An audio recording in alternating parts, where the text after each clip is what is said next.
자, 여러분 반갑습니다. 오늘은 구원의 집에서 41번째 시간이 되겠습니다. 자, 오늘도 저는 보혜사 파라클레토스 성신께서 어떻게 역사하고 계시는가, 성신은 무슨 일을 하고 계시는가, 우리 마음속에 우리 영혼 속에 오셔서 무엇을 하고 계시는 분인가, 예수님께서 말씀하신 요한복음 14장 그 말씀이 아주 중요합니다. 자기는 가고 이제 가고 예수님께서는 이 세상을 떠나고 하나님께서 또 자기가 보내는 신이 있는데 그 신의 이름을 파라클레토스라 했습니다. 자, 그런데 너희가 내 이름으로 무엇이든지 내게 구하면 내가 시행하리라. 요한복음 14장 14절에 그렇게 말씀했고 15절에 내가 너희를 사랑하면 나의 계명을 지키라. 내가 아버지께 구하겠으니 그가 또 다른 보혜사를 너희에게 주사 영원토록 너희와 함께 있게 하시리라. 이렇게 말씀했습니다. 자, 여기서 보면은 이 보혜사, 자, 헬라어 말로 파라클레토스라고 했습니다. 자, 파라클레토스에 대해서 계속해서 제가 언급하고 있는데요. 이 파라클레토스가 지금 우리에게 우리 영혼 속에 오셔가지고 무엇을 하고 계시는가? 자, 제가 첫째 다룬 게 파라클레토스는 우리 영혼 속에 오셔서 우리를 인친다 했습니다. 하나님의 자녀로 하나님의 사람으로 인친다 했습니다. 두 번째로는 하나님의 성경을 우리에게 깨닫고 알고 가르치고 또 계시의 정신을 주사 이 성경을 믿도록 하고 또 이 성경을 전파하도록 하고 하는 모든 일을 하고 계시는 분이다.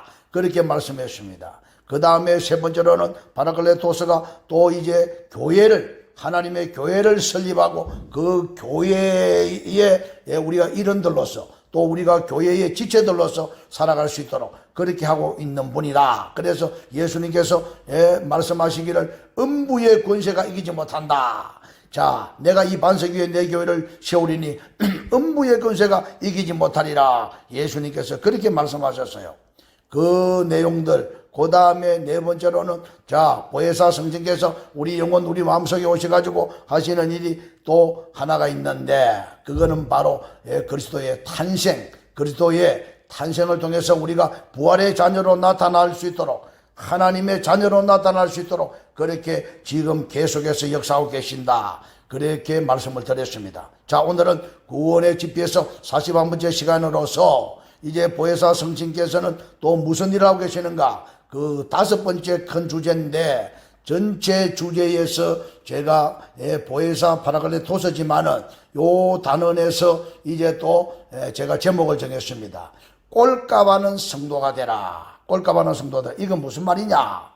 요 말씀은 이제 보혜사 파라클레토스가 하시는 역할이 이제 하나님의 은사를 나누어주고 계시는 분이다. 은사를 나눠주고 계시는 분이다. 그래서 이 은사를 받은 사람들이 나가서 하는 역할들이 다 다르게 되어 있습니다. 요 내용을 2시간에 걸쳐서 말씀을 드리겠습니다. 꼴값하는 성도가 되라. 자, 꼴값을 한다. 이게 요한복음 10장에 예수님께서 말씀하셨습니다. 요한복음 10장에 아주 중요한 내용을 예수님께서 다루고 계십니다. 내가 진실로 너에게 이르노니 양의 문으로 들어가지 아니하고 다른 데로 넘어가는 자는 절도요 강도요 문으로 들어가는 이가 양의 목자라. 이렇게 말씀했습니다.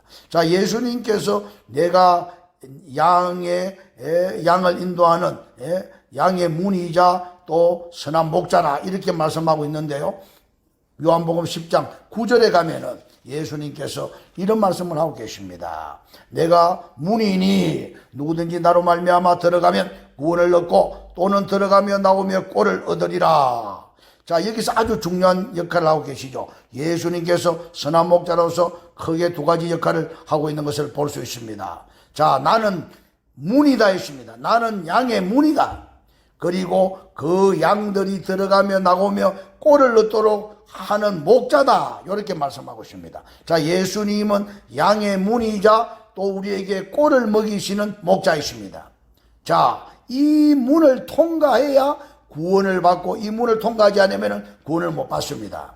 그런데 지금 제가 이 구원의 GPS라고 하는 이 내용으로 말씀을 드리는 것은 많은 성경의 내용들이 있지만은 우리가 정말로 이 문을 통과해야 되기 때문에 이 문에 대한 것 때문에 제가 요한복음 10장 9절 말씀 때문에 요한복음 10장의 이 말씀들 때문에 구원의 집회서라 이렇게 설정을 하고 말씀을 전하게 된 겁니다. 자, 이 문을 통과하면 구원이에요. 바로 뭐 구원이 별거 없습니다. 구원은 예수 그리스도의 양이 되어서 예수 그리스도의 선하신 그 목자의 인도를 따라서 그 문을 통과하면 구원입니다. 그런데 이거를 놔두고 엉뚱하게 무슨 구원을 내가 줄 것 같이 누가 줄 것 같이 이렇게 하면 안 됩니다. 예수 그리스도께서 양의 목자요 양의 문이기 때문에 이 문을 통과하면 됩니다. 자, 이 문을 통과하기 위해서 우리가 들어가며 나가며 꼴을 얻어야 됩니다. 그 꼴이 뭡니까? 자, 우리 국어사전에서는 꼴을 말이나 소에게 먹이는 풀이라고 했습니다. 자, 성도도 꼴을 먹습니다.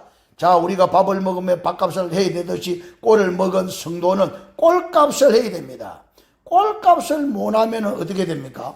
예? 꼴값을 못하면 꼴뚜기 값한다. 자, 우리가 뭐 조금 안 좋은 표현입니다만, 예? 꼴값을 못하면 꼴뚜기 값하는 거예요.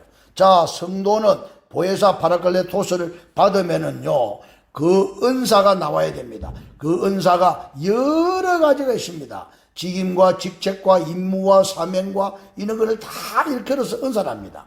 하나님께서 주신 선물을 가지고 각자가 행해야 됩니다. 자, 어떤 사람은 순교까지도 하고 어떤 사람은 또 달란트를 받아가지고 더 큰 목회도 하기도 하고 여러 가지 일들을 합니다. 우리가 음식을 먹으면 이 음식이 들어가가지고 위에서부터 역할을 하죠. 그리고 대장을 거쳐서 소장을 거쳐서 저 항문으로 빠져나가기 전에 모든 영양분을 다 몸속에 공급합니다. 그러면 오장육부가 움직이고 모든 생명들이 막 살아납니다. 자, 이것이 밥을 먹은 사람은 밥값을 하듯이 성도가 하나님의 말씀을 먹고 기도하고 하면은 꼴값을 해야 됩니다. 예수님께서 양들은 꼴을 먹고 꼴값을 해라. 자, 꼴값을 하는데 꼴값을 못하면은 꼴뚜기 값하는 그런 참 웃지 못할 일들이 벌어집니다. 오늘날 한국 교회가 정말로 꼴값을 하고 있는가? 여기 대해서 이제 2시간에 걸쳐서 제가 말씀을 드리는데요. 이 내용들을 보면은 참으로 안타깝습니다. 신구약에서 제가 한 군데씩만 인용을 하겠습니다. 저 구약에 보면은 이사야서가 있습니다. 이사야의 1장에 보면은 아주 놀라운 말씀으로 표현하고 있습니다. 이사야 1장을 보겠습니다. 이사야 1장에 보면은요, 얼마나 안타까운지 하나님께서 이렇게 말씀하고 있습니다. 자, 이사야를 통해서 유다왕 이사야 1장 1절입니다. 유다왕 우시아와 요담과 아하스와 히스기야 시대에 아모스의 아들 이사야가 유다와 예루살렘에 대하여 본 이상이라. 하늘이여 들어라, 땅이여 귀를 기울이라. 2절입니다. 이사야 1장 2절. 하늘이여 들어라, 땅이여 귀를 기울이라. 주께서 말씀하시기를 내가 자식을 양육하니까 그들이 나를 거역하였도다. 무슨 말씀입니까? 하나님께서 자식을 양육을 했는데, 자식으로 양육했는데 이들이 나를 거역했다. 자식이 거역했다 이 말. 거역하면 뭐가 됩니까? 종놈이 되고 고아가 되고 아버지를 떠나면은 다 이런 잘못된 길로 가게 되어 있습니다. 그래서 3절에 보니까 소는 그 임자를 알고 나귀는 주인의 구유를 알건만은 이스라엘은 알지 못하고 나의 백성은 깨닫지 못하는도다 하셨도다. 슬프다 범죄한 나라요 허물진 백성이요 행악의 종자요 행위가 부패한 자식이로다. 그들이 주를 버리며 이스라엘의 거룩한 자를 만홀히, 자, 만홀히 없이 여긴다. 예? 만홀히 여기고 멀리 떠나 물러갔도다. 이렇게 말씀하고 있습니다. 참으로 안타까운 일입니다. 자, 이스라엘이 하나님의 자녀들로서 이렇게 부름을 받았는데 하나님께서 특별하게 하나님의 자녀로 부름을 받았습니다. 하늘이여 들어라, 땅이여 귀를 기울이라. 주께서 말씀하시기를 내가 자식을 양육하였거늘 그들이 나를 거역하였도다. 하나님을 거역한 이스라엘 백성들을 오늘 우리에게 비유하고 있습니다. 자, 오늘 우리가 복음 시대가 왔습니다. 예수 그리스도께서 우리를 위하여 하나님의 몸으로 이 땅에 오셔가지고 십자가에 못 박혀 죽으시고 죽은 지 사흘 만에 살아나시고 40일 계시다가 승천하셨습니다.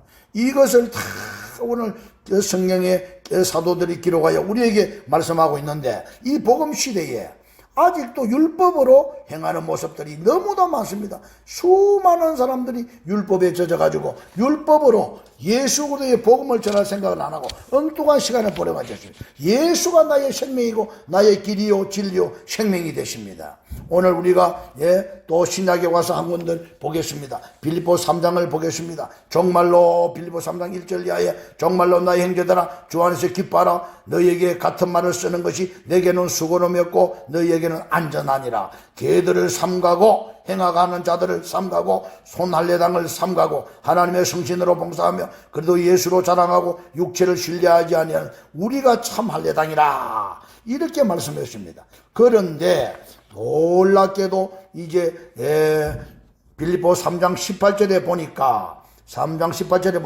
내가 여러 번 너에게 말하였거니와 이제도 눈물을 흘리며 말하노니 여러 사람들이 그리스도 십자가의 원수로 행하느니라. 다시 한 번 더 봅니다. 빌립보 3장 18절에 내가 여러 번 너희에게 말하였거니와 이제도 눈물을 흘리며 말하노니 여러 사람들이 그리스도 십자가의 원수로 행하느니라. 그러니까 자 우리가 그리스도 십자가의 원수, 자 이 사람들이 많은 사람들이 예수를 믿었는데 결론은 그리스도 십자가의 원수로 행한다 했어요. 그 결론이 뭡니까? 3장 19절에 저희의 마침은 멸망이요. 자, 구원의 문으로 들어가야 되는데 꼴을 먹었으면은 꼴값을 해야 되는데 멸망의 길로 가버렸어요. 저희 신은 배요. 그 영광은 저희의 부끄러움에 있고 땅의 일을 생각하는 자라. 20절 오직 우리의 시민권은 하늘에 있는지라 거기로서 구원하는 자 곧 주 예수 그리스도를 기다리노니 그가 만물을 자기에게 복종케 하실 수 있는 자의 역사로 우리의 낮은 몸을 자기의 영광의 몸의 형체와 같이 변케 하시리라. 이렇게 말씀했습니다. 자 오늘 우리가 구약의 이사야 1장과 신약의 빌립보 3장을 살펴보니까요, 하나님의 자녀도 하나님의 자녀로 부름받았는데 성신 바라클레토스로 부름받았는데 자기가 이제 다 종들로 율법으로 떨어지는 모습을 볼 수가 있습니다. 그래서 우리가 꼴값을 못하고 있다 이 말. 하나님의 자녀들이 그 받은 바 직임과 직책과 임무와 사명과 이 모든 것을 다 하나님 앞에 바로 행하면서 꼴값을 잘해야 됩니다. 그 꼴값을 들어야 되는데 꼴값을 못하고 밥값을 못하고 성경 말씀을 읽고도 깨닫지도 못하고 알지도 못하고 있습니다. 이 참 안타까운 일이 아닐 수가 없습니다. 우리에게 주신 바 하나님의 그 은사와 온전한 선물들이 다 위로부터 빛들의 아버지께로부터 내려온다 했습니다. 다음 시간에는 제가 꼴값하는 성도들의 구체적인 모습을 한번 보도록 하겠습니다. 지금 한국교회뿐 아니라 전 세계 교회가 꼴값을 못하니까 지금 교회들이 계속해서 침체되고 무너지고 아버지 하나님의 뜻을 행하지를 못하고 있습니다. 그래서 다른 종교들이 이제 기독교를 핍박하기 시작하고 있습니다. 자, 이와 같은 때에 우리가 정말로 일어나서 꼴값 드는 성도가 되어야 됩니다. 꼴값 드는 밥을 먹었으면 밥값을 해야 되고, 하나님의 자녀면 하나님의 자녀의 권세를 가지고 사탄 마귀를 이기고 음부의 권세를 이기자 이 말이에요. 이런 은사를 받아가지고 행해야 되는데 지금 뭘 하고 앉아있는지 모르겠습니다. 우리가 우리끼리 싸우고 앉아있으면 안 됩니다. 계속해서 우리는 음부의 권세를 이기고 우리에게 주어진 하나님의 자녀의 그 권세로서 그 직책을, 그 임무를, 그 사명을 감당해야 됩니다.